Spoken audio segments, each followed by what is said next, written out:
Good morning, everyone. For everyone who's joined, we're just going to wait one more minute to see if anyone else joins. We'll let people in as they join as well. In the meantime, please feel free to introduce yourself in the chat box with your name, your organization, if you're comfortable doing so. I would request the speakers and the co-chairs also do that if they're comfortable doing so.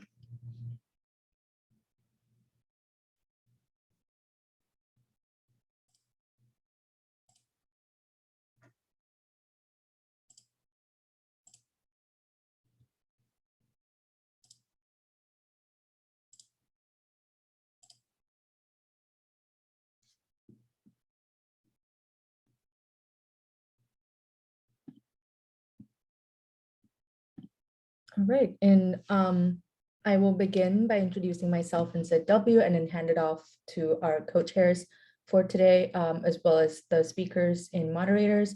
Once again, welcome and thank you for being here today. This work group event is hosted by the Food Security and Agriculture Work Group. My name is Malvika Rendive and I am the program coordinator for SID-W. For those that may be unfamiliar with SID-W, we are the largest and most active chapter of the Society for International Development. It's an international network that was founded in 1957 to serve as a global forum dedicated to sustainable economic, social, and political development.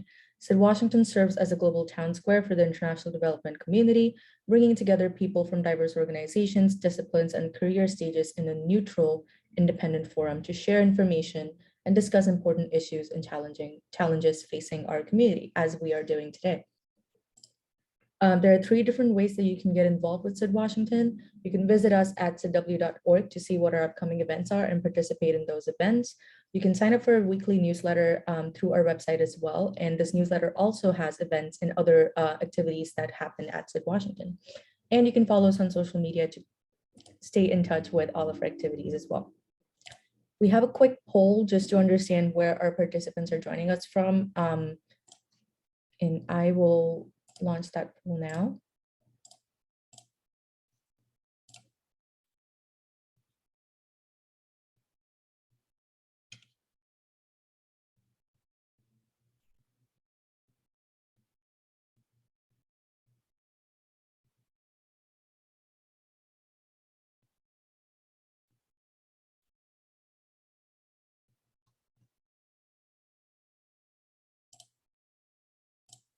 All right, great to see that a majority are SID-Washington members. Welcome back.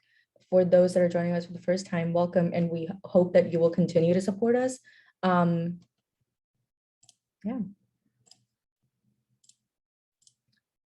And then we will be sending a link to a survey towards the end of the event, but we also hope that you are able to fill that survey in if you do have to leave early. The survey is very important as we value your feedback and we want to help improve our events to cater to what our participants and members want to see. A few things to note, this event is being recorded and the recording will be shared through our website and our social media as well, and our YouTube channel. We also have live transcription closed captioning available, which can be enabled through your personal settings. If you go to more. If you have any questions during the event, please submit them to the chat box and you can introduce yourself with your name and organization as well so that the moderator may recognize you when asking these questions. We do encourage as many as questions possible because they will be addressed during the Q&A portion. And I will now turn it over to Sabrina Ambregi, who is one of the co-chairs for the Food Security and Agriculture Work Group. Great, thank you, Malvika. As Malvika said, I am one of the 2 co-chairs for the Food Security and Agriculture Work Group. I am also the Vice President of Business Development for ACDI VOCA. And I also want to recognize the new incoming co-chair for the work group, Noor Sadiq. Noor is Chief of Party at the Center for International Research, Education, and Development at Virginia Polytechnic and State University, where he leads and manages the USAID-funded Catalyzing Afghan Agricultural Innovation. Noor, did you want to say anything? Thank you. That's full description. Thank you. I'm welcoming everybody joining us today for this important discussion. You know, we hope and look forward to more of similar events in the future. Thank you, Sabrina. Thank you. I'm really glad to have Noor joining us. Today, we have what I think will be a really interesting event for you. We'll be exploring and discussing the various benefits and challenges of financing value addition activities for rural subsistence farmers. This was an idea that came out of our work group planning event back in March. So I also want to take a moment to recognize and thank the members of the work group that developed this event over the course of nearly a year. Daphne Jean, Genzo Yamamoto, and Michelle Kurian, along with the previous work group co-chair, Mark Castellino. To guide our discussion today, I am pleased to introduce our moderator, who is Michelle Kurian. Michelle currently serves as the CEO of the Harvest Fund, a hybrid social enterprise operating as both a US nonprofit and a Zambian NGO in business. The Harvest Fund finances Zambian women's farming cooperatives with solar-powered water pumps, inputs, grain storage, solar-powered cold storage, and climate-smart agriculture training. The cooperatives are then able to repay using their produce and grains. Previously, Michelle also worked at Gates Ventures, TechnoServe, and Digital Green. So she brings a very strong perspective and experience on this issue of technology and finance needs for smallholders. So over to you, Michelle. Thank you, Sabrina, for serving as our Food Security and Ag Workgroup Chair, and welcome to Noor as a new Food Security and Ag Workgroup Chair. He's replacing Mark Castellino, VP at Opportunity International. And thank you, obviously, to Malavika at SID-US for helping to organize this.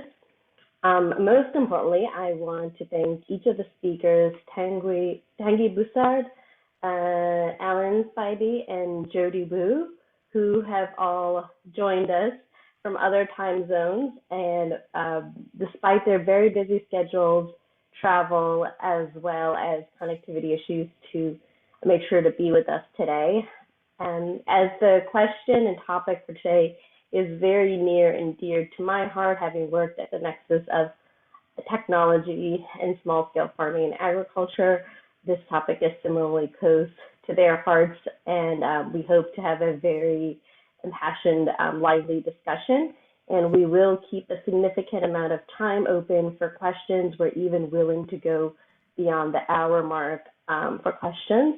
We will be tracking everything, and if you have anything later, I am happy to share my email address at the end of the session for your convenience and to continue the conversation. So as you know, we've given a bit of an overview of each of the panelists, and I will hand it over to them so they can tell you more about their careers themselves, what they're currently involved in now, so that you can really get an idea where they're coming from as they tackle each of these questions. So first, I will introduce Ms. Jody Wu, who is currently a leader at OffGridBox. Thanks, Michelle. Hi, everyone. My name is Jody. My love for working with smallholder farmers actually began at MIT when I was in D-Lab, student developing technologies to serve the underserved, and that spun out into a company that I ran for 8 years in Tanzania, really focused on how do you get products into deep rural areas. From there, I worked for Greenlight Planet as new products and services, where we were working on a variety of products, or I was studying a variety of products, from cook stoves to water pumps to computers to everything, you name it. And then now I serve as OffGridBox, which provides both clean energy and clean water, and is really sitting at that nexus of energy, water, and food. So thank you, Michelle. Great. And also Tanguy, he is currently Chief Strategy Officer at Sun Culture. And Tanguy, I'll let you say a little bit more about your journey into serving as Chief Strategy Officer at Sun Culture, and also allow you to say a little bit what Sun Culture is and their role in the niche market of smallholder irrigation in agriculture. Thanks, Michelle. Hi, everyone. Sorry, I mean, I've got low bandwidth, so I'll keep my camera off. So myself, my name is Tanguy, and I started about being very passionate about renewable energy and the off-grid industry about 15 years ago. I had the opportunity to work for a couple of small companies in different African countries. I also worked for large organizations such as the UNDP, World Bank, and through my little career, I ended up working quite a lot with the French power utility, Électricité de France, who, I mean, at the time was investing more and more in the off-grid within the African continent. In 2014, they sort of like they were looking for someone with a hands-on experience on starting up off-grid companies, mainly through smaller solar systems. So that was my, prior to SunCulture, that was my last job, working during 6 years for EDF as their development officer for off-grid initiatives and partnerships throughout Africa. And that's how I met SunCulture in 2018. And that's where I met Samir and his team in Kenya. And about last year, I decided to quit EDF to come back to a more operational role with a small startup making a difference in country. And that's how I was from an investor position. I came to work as an operator within the startup, and I work as chief strategy officer within the SunCulture team. And SunCulture is a smart ag, I would say, company trying to answer the very simple question, which is how do we help smallholder farmers resolve the equation of just improving their resilience, their livelihood, and therefore improving their production and save more time for themselves to grow within either their professional, I mean, their business or their own personal life. And that all comes down to being able to just water their plants on a daily basis. And that's why SunCulture is highly focused on the food security and resilience principles. Okay, thank you so much for the Tanguy, and also for describing the role of SunCulture and smallholder irrigation. And I have the last panelist to introduce. His name is Mr. Alan Spivey, and he has been with Kickstarter International, which is one of the first pioneers in smallholder irrigation. So he has a wealth of decades of experience in this field. But we are going to do something unique. He will be calling in, but not via Zoom, and so hopefully we can hear him all. Alan, if you are on the line, would you like to go ahead and give your introduction? Okay, can you hear me now? Yes, we can. Too much echo? Yep. Okay, so my name is Alan Spivey. I've got echo on the computer. There is an echo on my side too, but it may be coming from you because I cannot mute my side. Okay, I can't hear you now, so just nod your head if there's echo. Some people are not. Sounds good. It sounds good. Look, you can just mute me if it sounds terrible. So yeah, I've been with Kickstarter International now since 1995, for the last couple of decades on the irrigation side. I run the product development department of Kickstarter International. We've been concentrating, as most people I think know, on human-powered irrigation pumps, principally for the last couple of decades.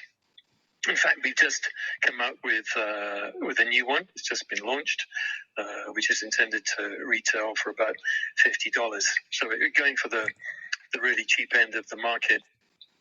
But we've also been working on prototypes of solar pumps as well. We've got quite a number out on field test, and we did a project, about 100 of those with pay-as-you-go systems about 4 years ago. So I'm not a finance expert. you can probably trip me up very easily, but I'll do what I can to contribute to the debate. Thank you. All right, thank you, Alan. Now, I will go ahead and get into the panel since we all have an overview of each of the panelists and know their perspectives on each of the questions. And so my first question is for Alan and Jody. I will let Jody go ahead first, and then Alan, you can choose to tag on based on what she said, and we will use our special connection to make sure your voice is heard. And what it is that we want to inquire about is what types of financing do smallholders typically want from financiers? And how does that align with the types of financing on offer? Now, this can be financing formally through a bank. It can be financing that's available through a microfinancier, or it can be financing offered directly by the technology supplier or distributor.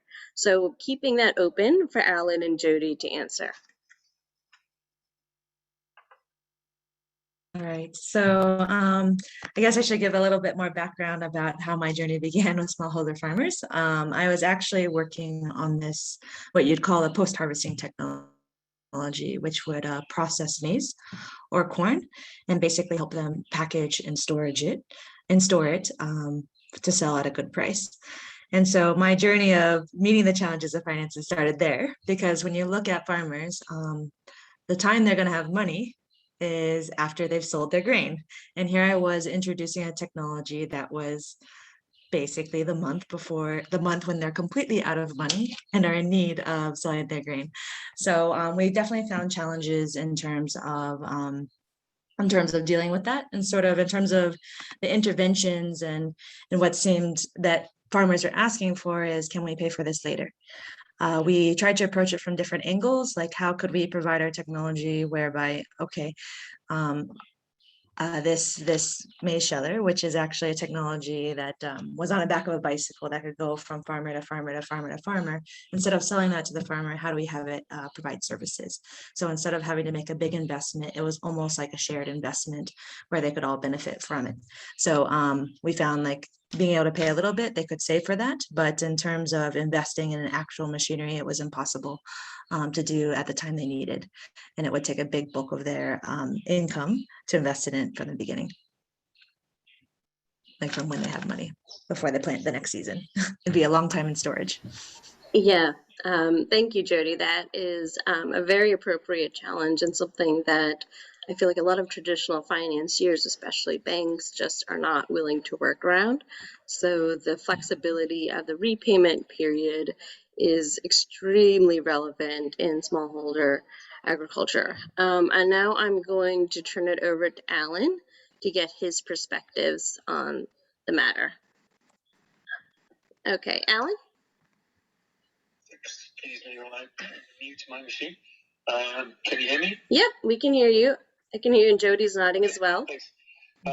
Yeah, what types of financing do smallholders typically want from financiers? So I reckon they would ideally like a loan with no interest, a long-term loan, and the money received at the right time, as Jody was saying. They would like to choose what the investment is for and not be given a package of stuff. And they would like to invest in something which has zero risk. So, of course, none of those things are ideally possible. And so there's always basically a tug of war between what farmers want and what the financier is willing to provide. If the loan comes too late, then the crops suffer from late planting, rushed preparation, inadequate irrigation, lower yields, etc. So you probably lose any advantage you get from actually taking the loan in the first place.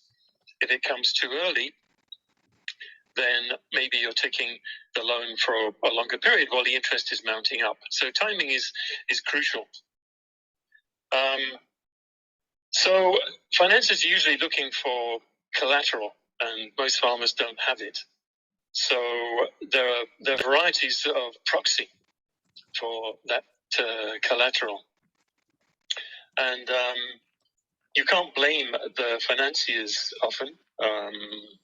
Local money, if they're borrowing money locally, that's often at very high interest rates for them. And it ends up being really, really expensive for the smallholder. But I just like to say that when we talk about types of financing, that it can be a bit of a red herring. You can classify financiers into different kinds of category, people with similar tactics. But I don't think types of financing is what is necessarily associated with success. The financiers can all be in the same box. They can maybe all be small MFIs, and they all do group lending, and they have other similarities. But you'll still get differences between the providers. You get some organizations which are more efficient than others. And so I think these classifications are probably at a higher level than is actually associated with the success of the financier. I noticed that with the Harvest Fund, that there is a stage of validating the groups that they work with. In other words, they're all a specific type of organization, but they're different from each other. And so it's like, it's almost like being in a competition, I guess, but there's an appreciation that kind of categorization is not always effective. And the problem with that is that large organizations, particularly on the donor level, can get all excited about a particular style of delivery and consider it to be something that's going to work for everybody. And I think that's a mistake, both in terms of the success and also because if donors get linked in to one kind of favorite method of delivery, it can cause the providers of those services to try and rise up to those expectations, perhaps getting out of their field of excellence, and also attracting organizations which can see the potential donations available, and so they construct programs which are there really to meet the donors rather than meeting smallholders. Okay, I think I've said enough for now. Those are all extremely good thoughts, Alan, and I have to say that this is recorded, and even SID-W has noticed that over the last few months, as we spend more time in a virtual environment in the pandemic, attendees have often registered, but they choose to view and listen later. So we will both have a transcript and recording.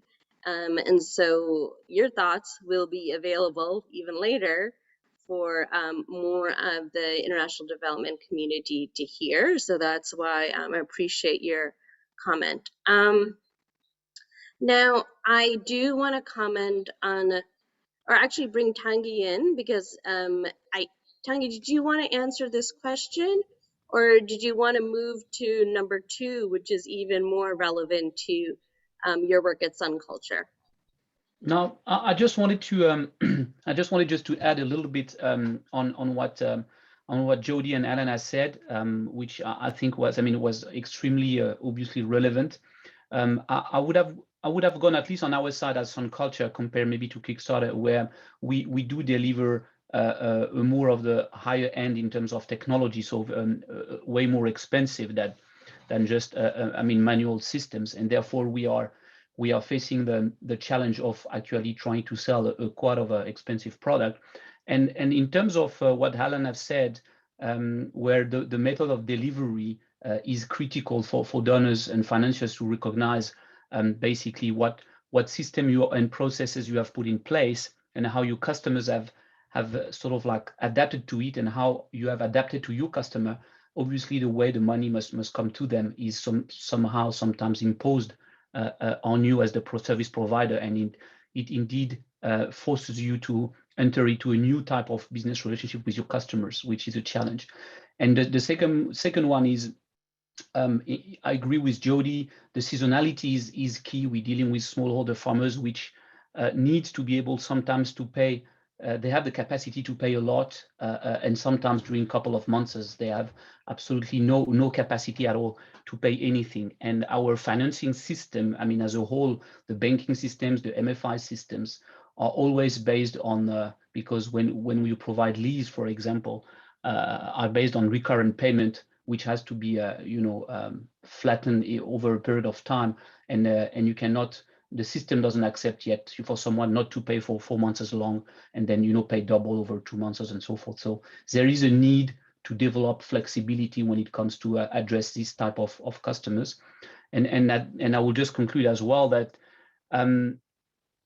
at the very deep level, we as Sun Culture, for example, we're facing a situation where, because this industry of using solar power technology with lease to be able for our customers to afford those kind of systems, we are operating in uncharted territories where with customers who are not banked. There's no history. There's no ability for the standard financing system to feel comfortable and to use collateral. So there's actually very few people able or willing, except at crazy rate, to actually dive into the business with you.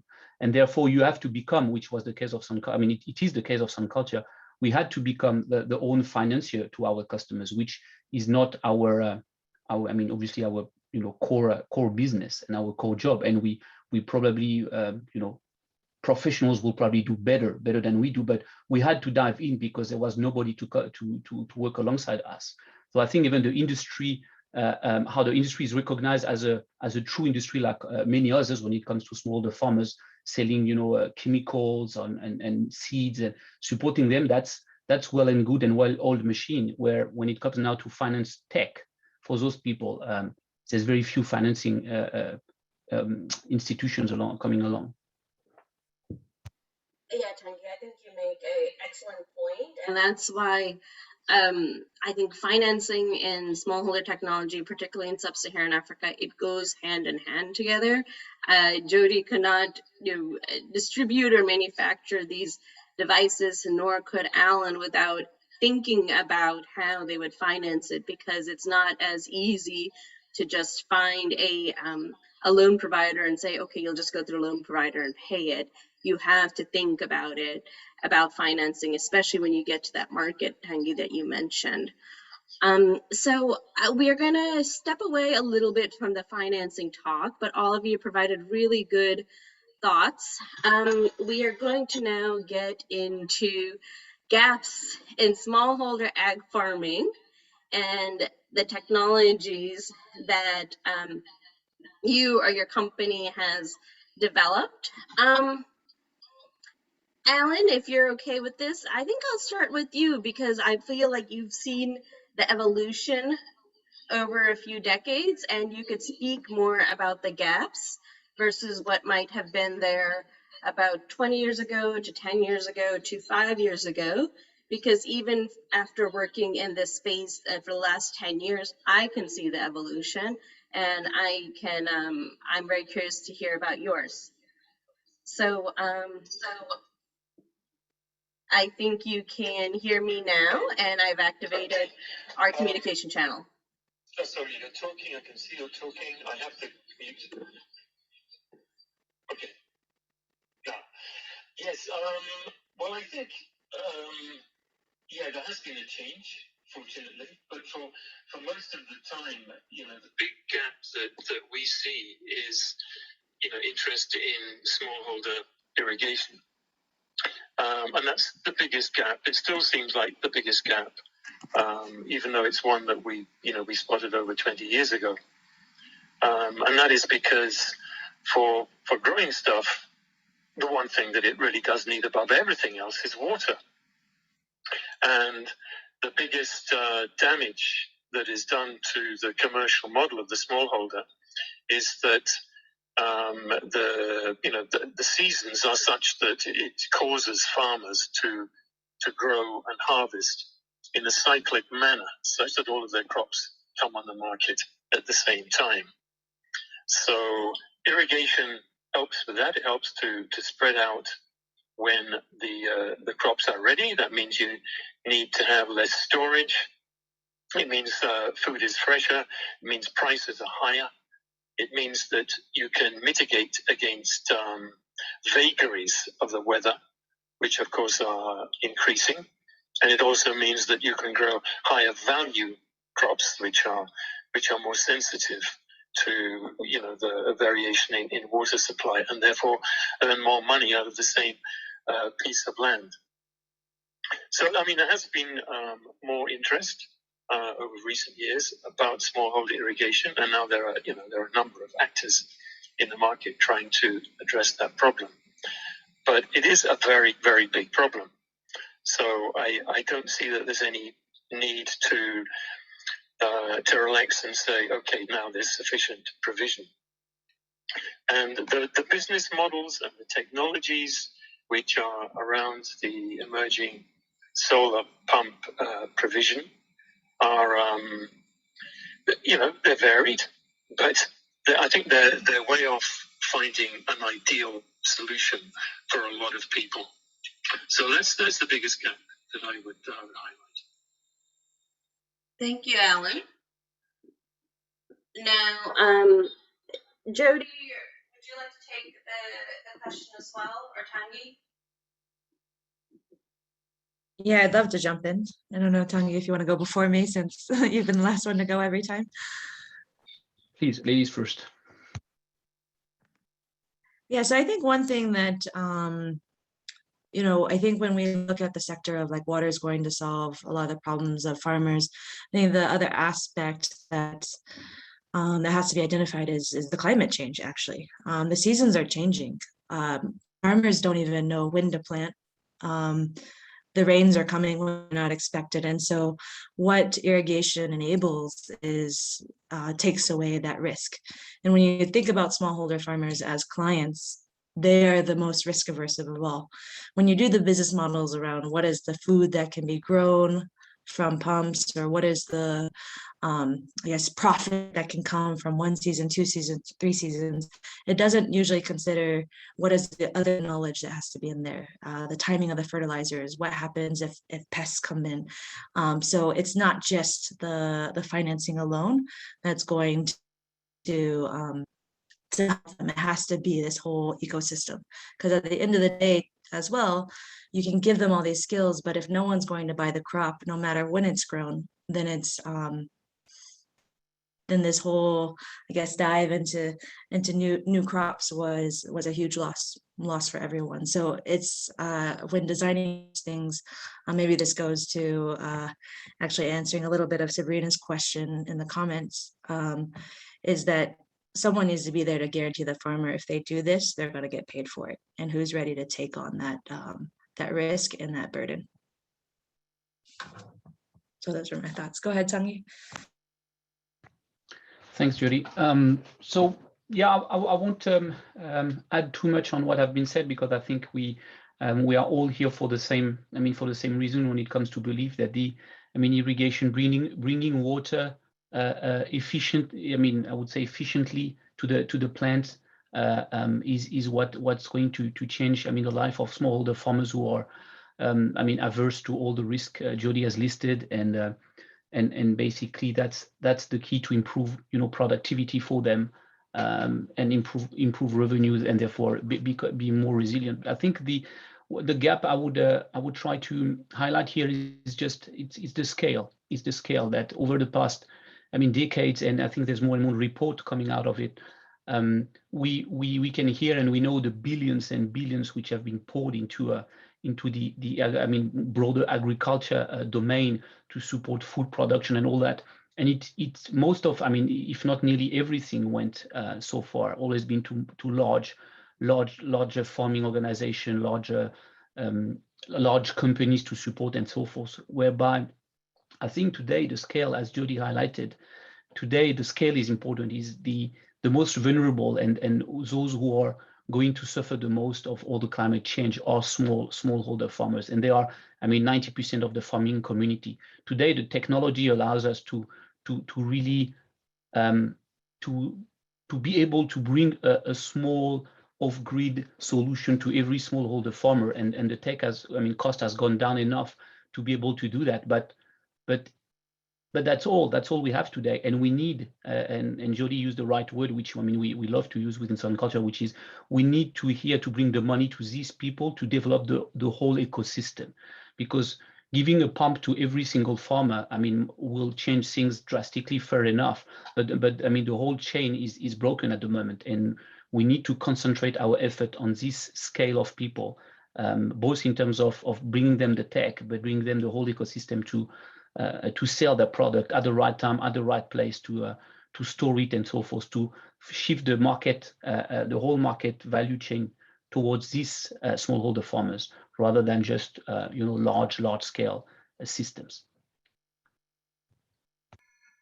Absolutely, Tanguy. That's a great point that you make. I have also witnessed some shifts, but mainly from the area in terms of scale, but mainly from the area of private financiers or maybe niche foundations, and not necessarily from bilateral donors. I'm not sure if you've seen the same, but considering that this is SID-W and we do have certain bilateral donors and multilateral donors, I just wanted to reiterate that point so that they could hear it as well.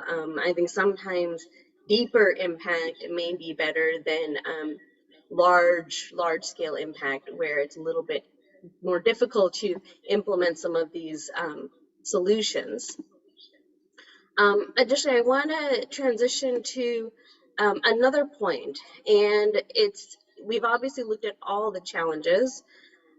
This question is more about how do we transition subsistence farmers? So, for example, should financing be geared to stepping up, or maybe a ladder of progress for suitable technologies?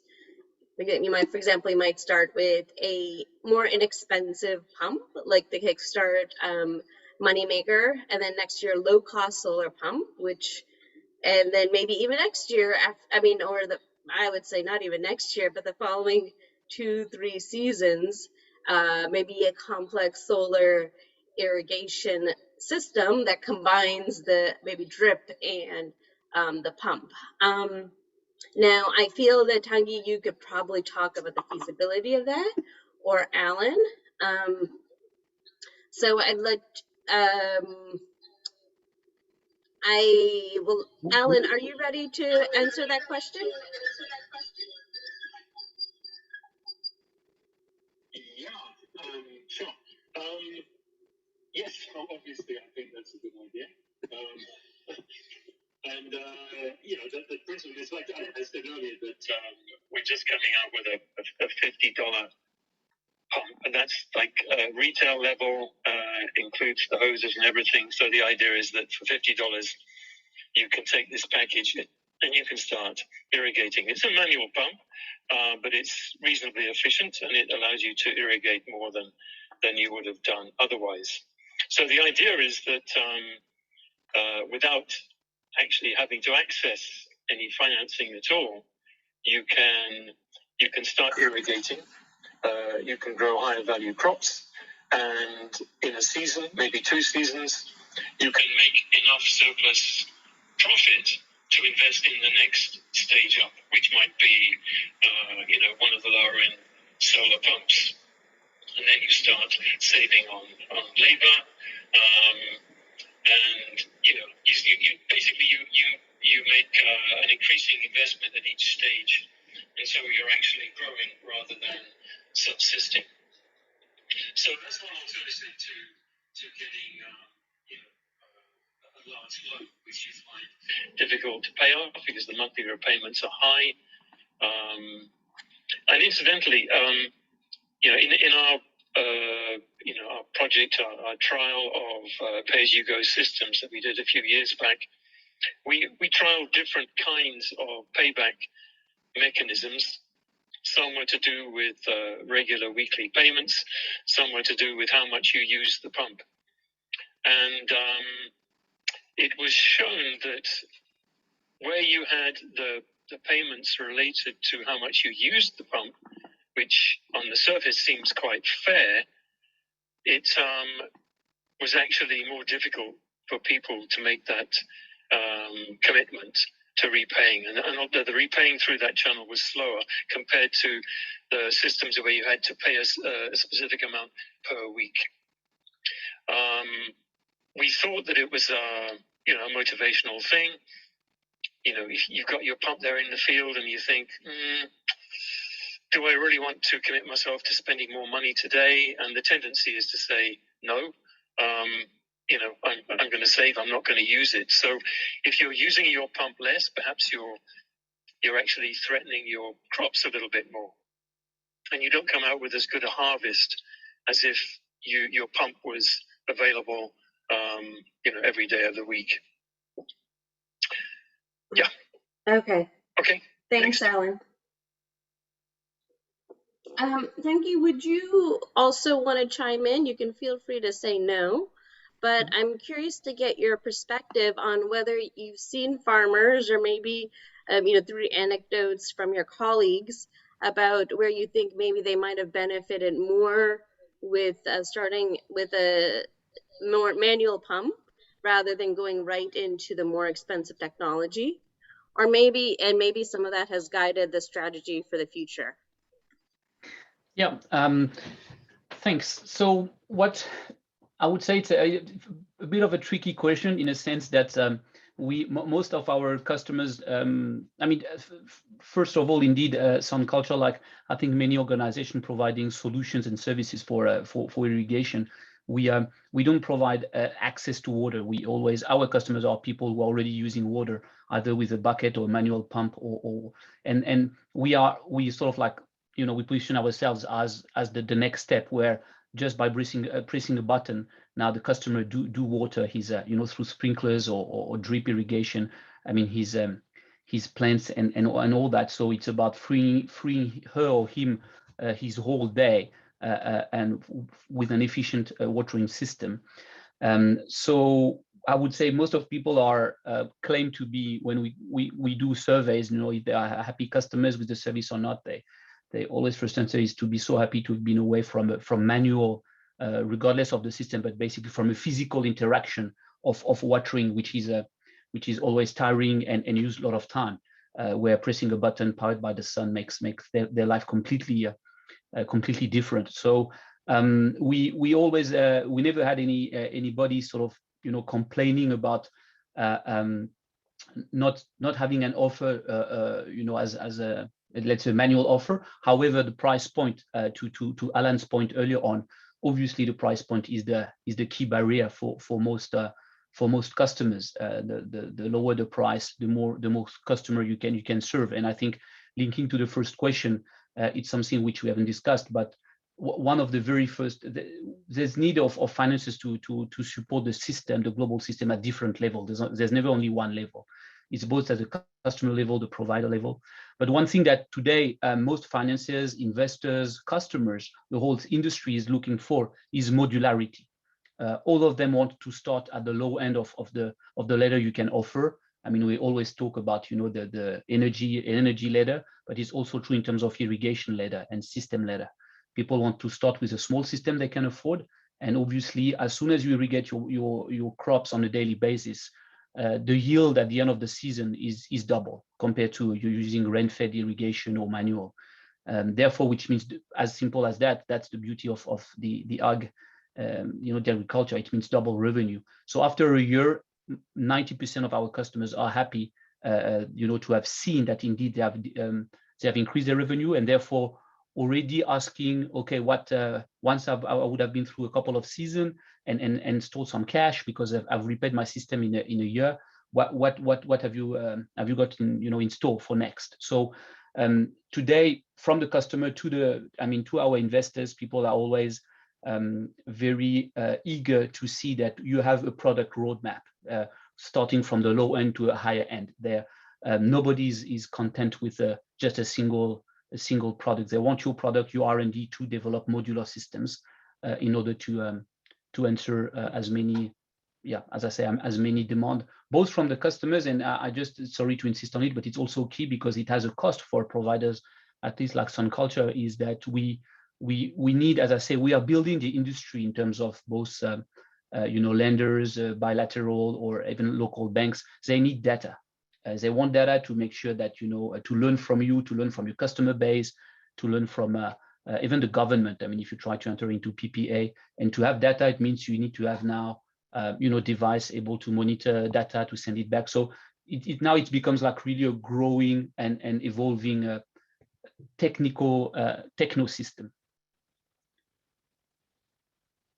Yeah, and I think you make a good point that all of these solutions aren't just one. So you can't just develop the technology solution and be done with it. You must consider financing with this, and you also have to consider data collection, because somebody will ask for it, whether it's a bilateral donor or a financier or investor. And I also want to make a point bring it back to the original question, which should financing be geared to stepping up or ladder progress for suitable technologies? You start with a less expensive pump, and then you maybe go to a higher power and more expensive solar pump system. But I think there is something that was hinted at, and I want to draw attention to that, is that water access, and especially in these more drier climates, whether you're looking at Niger or maybe Southern Africa or Zambia where I work, accessing water through a borehole is extremely expensive and extremely complicated, and it's something we take for granted. So really, to reach a certain level of subsistence farmer, they have to have water, because sometimes even the 4 or 5 meter borehole will dry up, and even the surface level pump, which costs quite a bit of money for them, will not work. So I think that's got to be where you start. Now, I think we've talked a lot about pumps and irrigation, which sometimes we feel water is at the heart of agriculture. Now, maybe I want to bring Jody back into the conversation and ask her to reflect on one other question before we dive into a user or a guest question.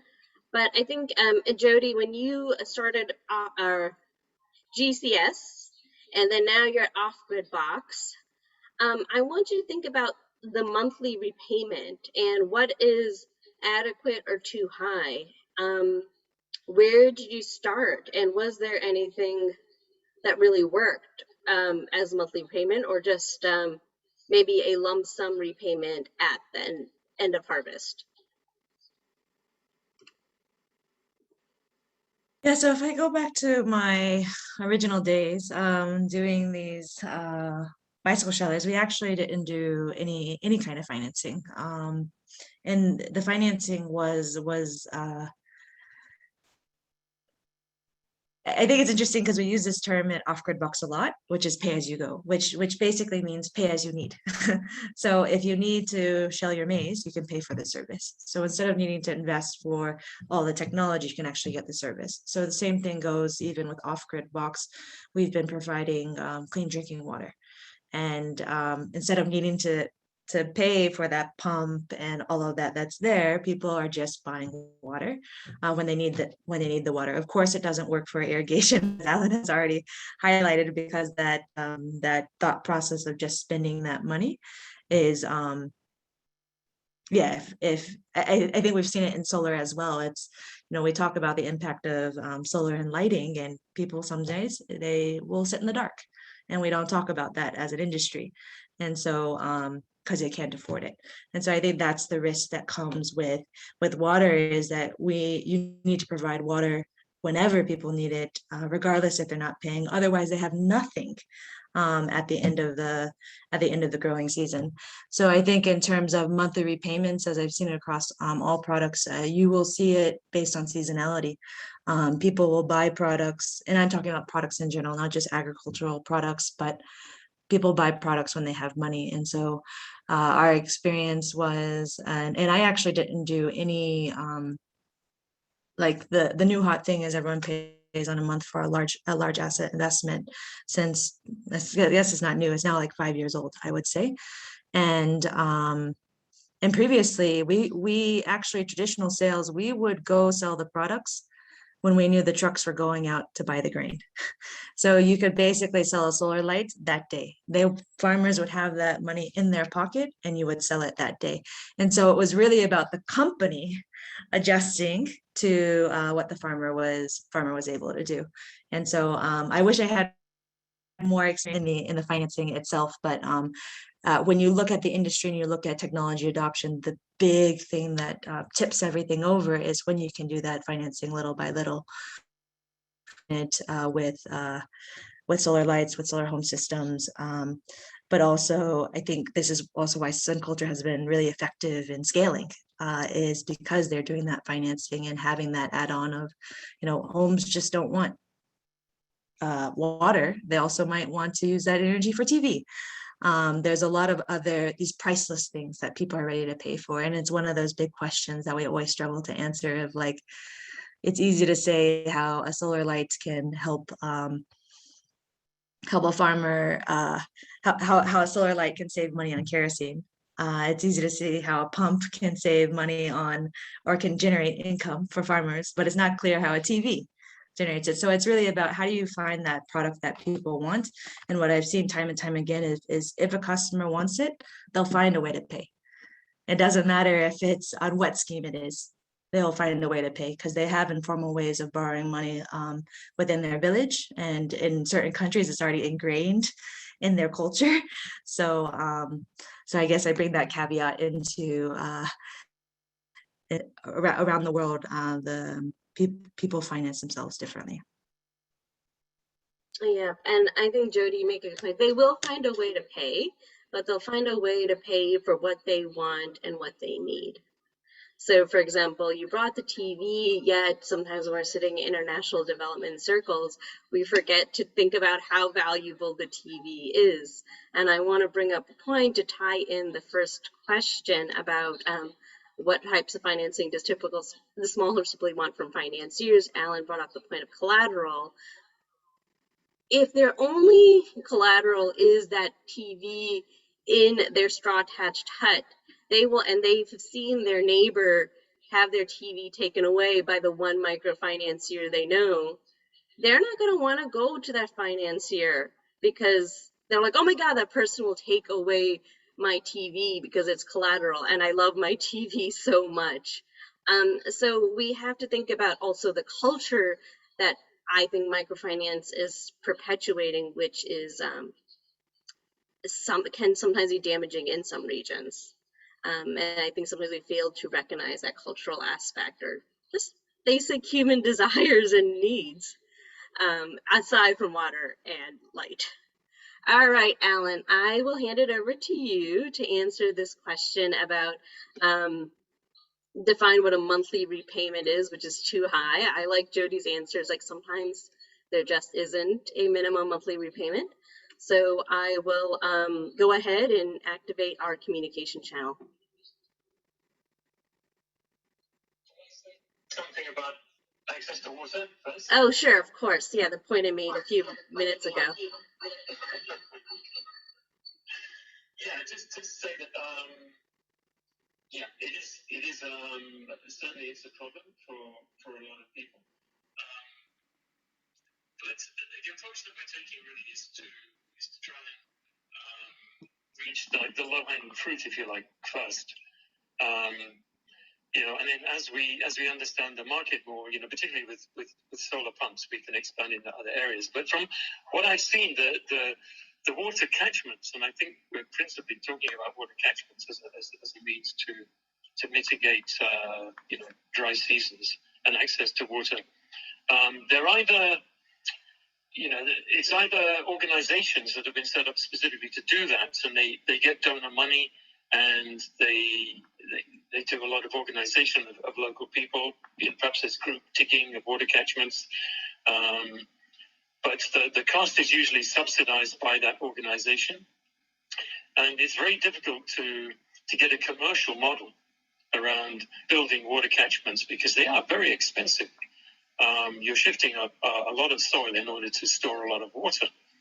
And the payback period for them, if you look at how much people can actually afford, will go on for decades.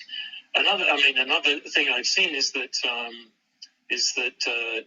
grown-up children who've gone to the city, they've got professional jobs, they will finance the water catchment back on their parents' farm. And a lot of the motivation for that, I intuit, is that for them, it's a long-term layaway. At some point in their lives, they're going to be owning and running that land. And if it has that extra asset on it, that's going to be of great value to them. But that's looking very far into the future. Again, it's not very easily commercially possible to do that. So I'm moving on to the repayment thing. So I have a little equation here, which is that the repayment ideally should be monthly revenue minus your monthly expenses plus the increased revenue that you're getting from the acquisition of the asset that you're purchasing with the loan. And then probably divided by a pain ratio, because not everything is easy when you're saving up for something. Sometimes that hurts a bit, so that's not going to be ideal. But if the goal is to create a situation where your increase in revenue is actually compensating for your repayments, that would be the ideal solution. And of course, that means that the providers of finance have to understand what the return on investment is for whatever it is that the farmer is buying. So, yeah. Yeah, thank you, Alan. Oh, I should say, just let me add something else about water. In one of the solar pump tests that we did, it was in an area where water catchments were pretty common because there'd been a lot of donor participation in that area. So you had a group of people who all had the same solar pump, they all had water catchments, they all had the same microclimate, because this is in a relatively small area in Yatta in Kenya. But their experiences were completely different. Some people, because we developed this remote monitoring system as well that we designed in-house, and we built the electronics to put these on the pumps. So we could see that some people were using those pumps throughout consistently.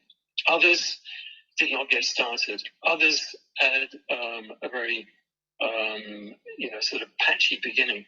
And the reason that they gave for not using the pumps was, we don't have water. So even if you've gone to that expense of digging a water catchment, it isn't always a golden solution, or maybe there needs to be more research into the micro climate,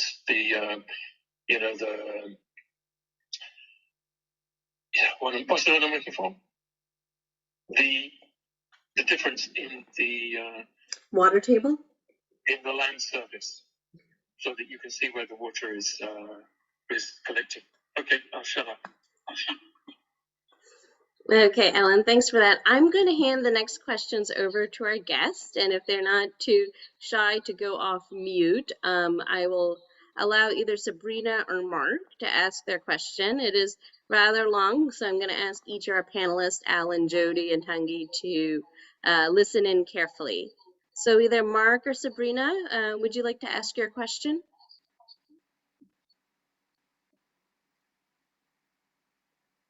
Well, I think Mark's actually builds more directly on the most recent conversation. So I don't know, Mark, if you want to maybe address that now while that conversation is fresh.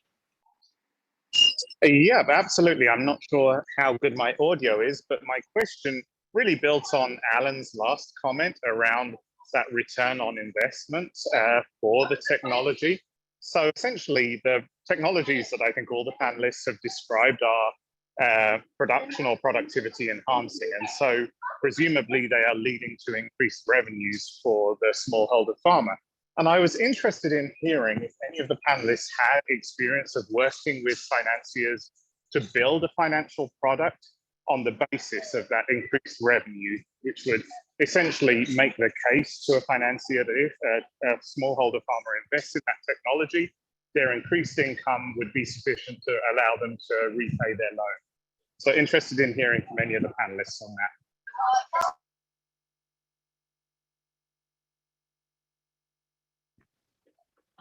I can provide our our experience here, Mark, on this one, on some cultures experience, which is it's not a real. I wouldn't answer your question straight by saying yes or no, but only that we are indeed asking or leaning towards that problematic as hard as we can as some culture, in a sense that you're absolutely right, and in relation with what I was saying earlier. When we started the discussion, is that financiers are actually pretty, how should I call it, while being respectful. Basically, they operate with the model they know, which have been proven to finance most known either technology or other industries, and we are facing that challenge where we need to teach them, and that's why as Sun Culture we became our own, we provide our own financing to our customers, which is a heavy burden. But we need to do it first to lead the way, to bring financiers in our wake, for them to basically being convinced that there is here a bankable market in terms of smallholder farmers, and therefore adapt their product to exactly your point, where providing the means for a smallholder farmer to double his yield over the first, let's call it the first year, based on the couple of product he's growing, means mechanically that we shouldn't expect of him to be able to repay for his system until the second year. So it should be first a lease whereby with a free first year, and start, as Alan equation was saying, start now asking him to repay as per his capacity. One thing that on that, I've just made an extra comment which doesn't tie up necessarily with your question, but for everybody to be also aware of what we have also realized, because we raise money in order to finance ourselves, of course, and we have KPIs to track and to report to. And when it comes to the credit health of our portfolio, we also facing the situation where most credit portfolio are analyzed by investors or financiers, quite in a common manner, and par 30, par 60. We all know those terms. And what we realized with COVID, for example, is that as you provide the means for a smallholder farmer to actually survive, because he's now all of a sudden using the extra money he's been using with his crops since he has invested in a solar pump, instead of repaying the pump itself or the drip systems, whatever he has purchased with us, he was using it to buy food and to buy whatever he couldn't buy anymore because he lost his job. And but nevertheless, as Alan said earlier on, it was Jody, customers find a way as much as they can, to pay. But if they miss 1, 2, 3 months repayment because they were really in dire needs and on survival mode, but still keep on paying, you would see that your KPIs in terms of par 30, par 60 degrade quite a lot. But nevertheless, when you start analyzing and having a look at it by cohort, for example, and retention rate by cohort, you would see that actually customers, since the heart of COVID, trying their best and still manage to pay on the monthly payment again, but they cannot cope with all the arrears they've accumulated, but they're paying on a monthly basis now. So it's like they're 4 months behind the contract, but they're holding it. But today, a financier will look at you and say, your portfolio health is below the X% we have given you. So your business, your portfolio is not performing. And that's what we, in a way, to coming back to your question, Mark, we're also trying now to not only on financing package, but the ways those packages are both delivered and analyzed. We're also trying to teach them as to, thanks to data, that they need to look at how our customers are behaving, and not only as how the standard financial KPIs are used. They need also to revise that, and we're working hard on that, but we're not there yet, but we believe we will soon. Sure. Thank you, Tanguy, for that. I actually felt that you were best poised to answer the question first. And Alan, I see your hand up, so I will let you in through the other channel. Okay, thanks. No, I'd just like to briefly echo what Tanguy's saying. We've tried with a number of institutions over the years to make that argument. That surely, why don't you lend people money for something which is going to make them extra income? Then they're going to be, in a better position to pay off the debt to you. But they seem to, a lot of large organizations anyway, seem that are less adaptable, seem to prefer other means for assessing credit worthiness, like savings history or other loans that they've taken, other means of income that they can verify, that kind of thing. So I think that's still work in progress. But I do have an example, Michelle, that there was a question that you posted. What financing models have you found to be effective for smallholders? I have an answer for that if you have the time to get around to that question. You can go ahead and answer that question if you'd like, Alan.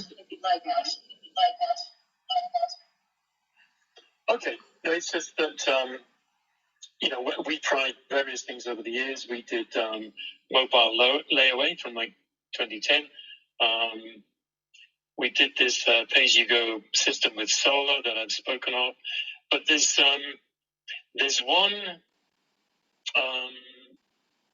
one scheme that we were involved in Zambia, which seemed to be working particularly well.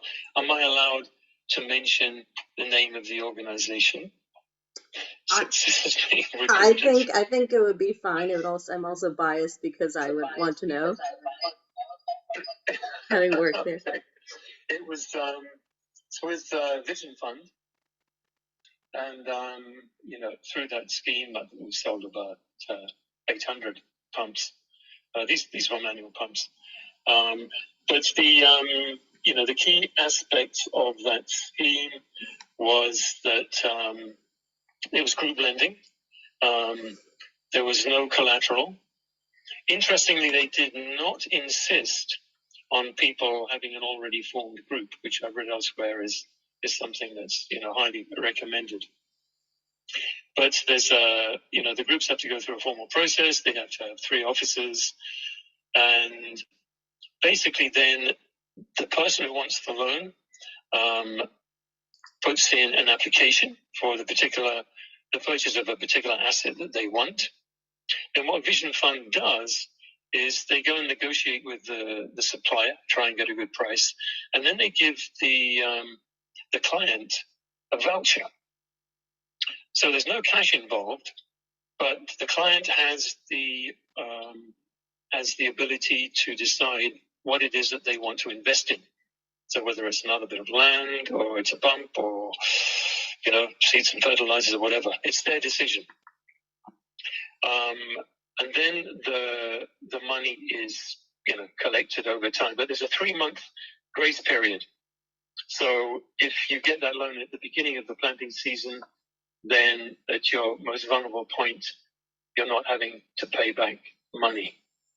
And at the same time, the risk is limited for Vision Fund because they're giving vouchers out, they're not giving out cash. And you have these very strong local links where people, joined together through local society, which is, quite a strong validation. Having said that, I have also heard that from place to place, there has been very success, depending on particular management, but they all seem to be working. Okay.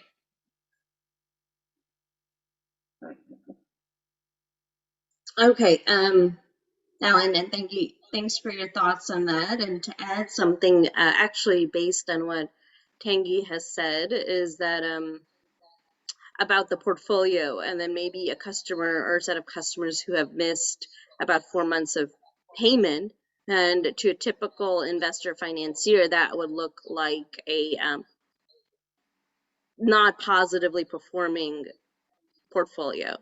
And so I think there's a term that's often used in financing world, or at least the development financing world, of patient capital. And I think also not just patient capital, patient understanding capital, realizing that when financiers are designing financial products, they should understand that what you might have developed in Brazil for a certain clientele, or even in Canada for some clientele, will not work for certain markets. And unfortunately, these markets are the most climate affected. These are the most socioeconomically disadvantaged. And I think just have very difficult times accessing basic things such as water and electricity. And I think those considerations should be made with financiers designing financial products. Now, I will close actually with the last question, guest question with from Sabrina, if she wishes to ask it.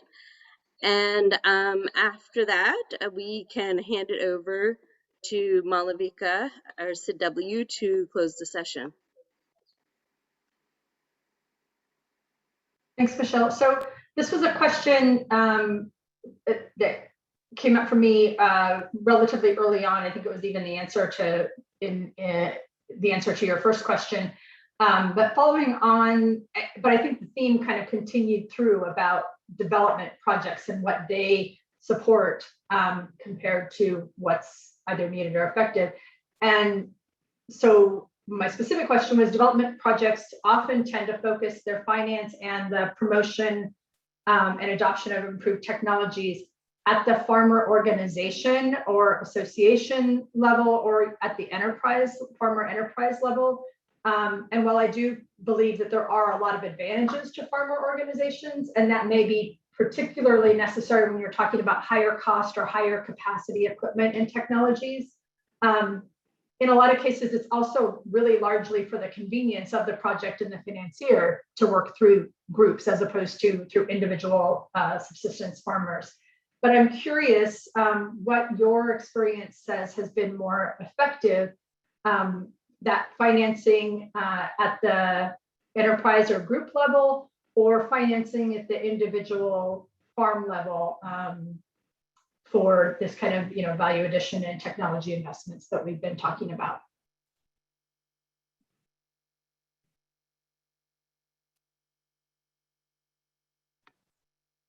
I think I'll answer it first while Alan, Tanguy, or Jody pull their thoughts. I know Alan mentioned that groups are typically seen, well, actually he worked with a certain microfinancier and they actually allowed individuals as opposed to established groups. I think because we've mentioned a lot of other subtopics, Sabrina, I believe that if you want to reach women, it is more advantageous to work with a group because women typically in agriculture work together. And also some of the costs of technologies or even access to water are so prohibitively high for a single woman who has to get permission from her husband that it's better to go through the group. So I just want to make that point because we've talked about climate and other things, but we haven't talked about gender. Jody or Tanguy or Alan, do you want to close with a thought for it? I think Alan, you maybe raised your hand. Okay. Yeah, I think Alan is up for it. 1 second, Alan. Go ahead. Okay. Yeah. So many years ago, when we mostly sold pumps in Kenya, we had very high contact with the retail end of the market. We used to sell pumps through retail shops, and I think at one point we had like about 200 retail outlets on our books, and we had dozens of staff to maintain those links. And we hired people to actually demonstrate those pumps in the street outside those shops. And at that time, we had very close links with the farmers compared to what we have today. The salespeople would go out and they talk to people on their farms and that kind of thing. We also had a much larger monitoring department within the organization when we had better funding. So those things have moved on principally because of cost. It costs a lot of money to maintain those kinds of personal connections with farmers. And so these days we deal through organizations, either NGOs that we call partners, and also through commercial distributors in various countries around Africa. And it's much more cost effective. We reach more people, and we have enough faith in our product that we believe that if they have the pump, they're probably going to be making more money out of it. So scale is more important than actually having a personal touch with everybody. Having said that, we would like to have more personal information from farmers than we do, but particularly with when they're in countries a long way from our headquarters in Nairobi, in Malawi or Mozambique or wherever. So long term, perhaps we can be using these kinds of remote monitoring systems. Don't know quite yet how we do that in other countries with different mobile systems, but that would be great, particularly if we can get the cost down. And that's the cost of introducing the requisite electronics into the product, but more importantly, the recurrent cost of running those systems in terms of the local mobile networks, because that traffic costs money. You have to pay for it on a recurrent basis. I would recommend that it's a cost that should really be picked up by people who are interested in the research, such as academics and donors, because to the farmer, they're not really interested in whether the farmer down the road is pumping 1,000 or 2,000 liters of water. It's us who are more interested in that kind of information. So why should the farmer have to pay for that in the cost of the product? Okay, Alan, thank you for that point. I think we've heard that working with individuals is obviously very costly. I also mentioned that it doesn't always reach all populations. And Tanguy, I think you wanted to add a point, and I'm curious to hear because your organization does exclusively work with individuals. Yeah, thanks. Exactly. That's the point I will make, but I'll be very quick. I know we're running short in time. Basically, my point is, I think, is at the nexus of everything that has been said by Alan right now, by you early on, and a question from Sabrina, which is, we, as Sun Culture, we have a couple of hundreds, obviously, of sales force on the ground doing door to door, and what as as everyone who's involved in that kind of direct sales business, the direct sales channels is very expensive, hard to manage, and obviously it's kind of difficult to, especially during those times like COVID times, like nowadays, to make sure that your system is resilient enough when sales drop because of I mean, whatever natural disaster conditions, pandemic, and so forth. So in order to grow your business, and because I mean, once again, financier, investors, multilateral institutions, donors also want you to reach as many people as possible with their money. So you need to grow your numbers, fast as well, and you cannot do that organically solely by direct sales channels. You have to go through the partners channel, as Alan mentioned, which we are also doing, and we're also trying. And that's obviously the next path which you have to go through. And to come back to the first question in terms of financial, one thing which I just would like to drop here tonight, so it's recorded, is that where financiers could play a key role, especially multilateral institutions and donors, is that there is quite few businesses around the world, around the continent, who are willing, who have already a relationship with farmers, but selling to them what I would call like standard industry, goods and services, either seeds, chemicals, whatever. But now selling to them a new tech or is a risk which, and through a lease, here I'm talking not cash sales, but through obviously leasing to them, so it's affordable to them. It's a risk which they are not willing to take. And where there could be a good, very strong leverage here, it would be for those organizations to actually bring money as secure funding or secure like envelope to de-risk those partners who don't want to become a financial provider to those customers. They know how to talk to smaller farmers. They support them through traditional means and services. But now to enter, to have a new product or service, high tech in their catalog, is something which they know they will be exposed to a 3-year lease, for example, like we do on most of our product, and they're not willing to take that risk. So when we are capable to de-risk these customer risk, taken care by providers, we would also reach a lot more people, both at group level and individual level.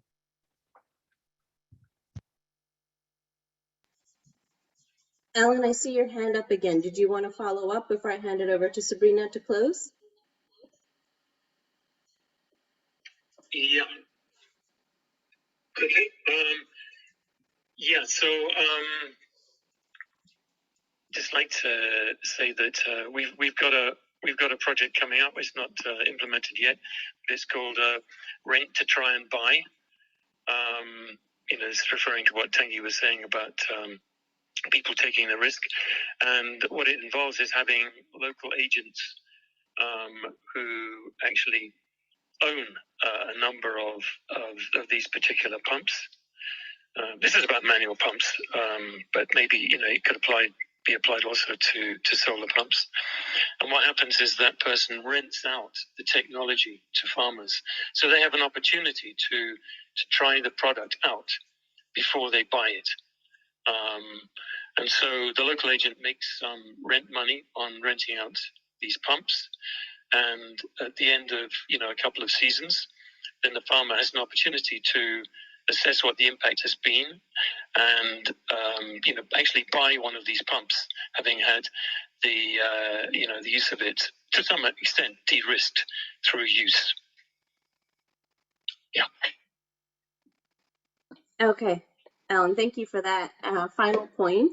And I believe since this topic is so critical to the work of myself, Tanguy, Jody, and Alan, we could probably talk a lot about this for a while, and definitely probably get on soapboxes so the message is heard based on our years of experience. But for now, I will stop the discussion and hand it back over to Sabrina to close out the session. Before I do that, I want to really thank Alan, Jody, and Tanguy for their time and offering their experience. I've been nodding this whole time because I agree with a lot of your points and I relate to them, and I'm so grateful to hear similar perspectives, but also have it echoed so that the greater international development community can hear. Thank you, Michelle, for leading us in this great discussion, and to the panelists. I personally learned a lot. I found this so interesting. Thank you to everyone for attending. This will be our last event for the Food Security and Ag Work Group this year, but we will be holding another work planning session early next year to identify areas of interest for 2022. As I said, this event is the direct result of that type of annual planning session. So if you have ideas of where you would like to see this work group focus over the next year, please do keep an eye out for the event announcement and do join us for that event. That is your chance to directly influence what events we bring you in 2022. So thank you, everyone, and have a great rest of your day and enjoy the upcoming holidays, and we'll see you in 2022. Thank you. Thank you, everybody.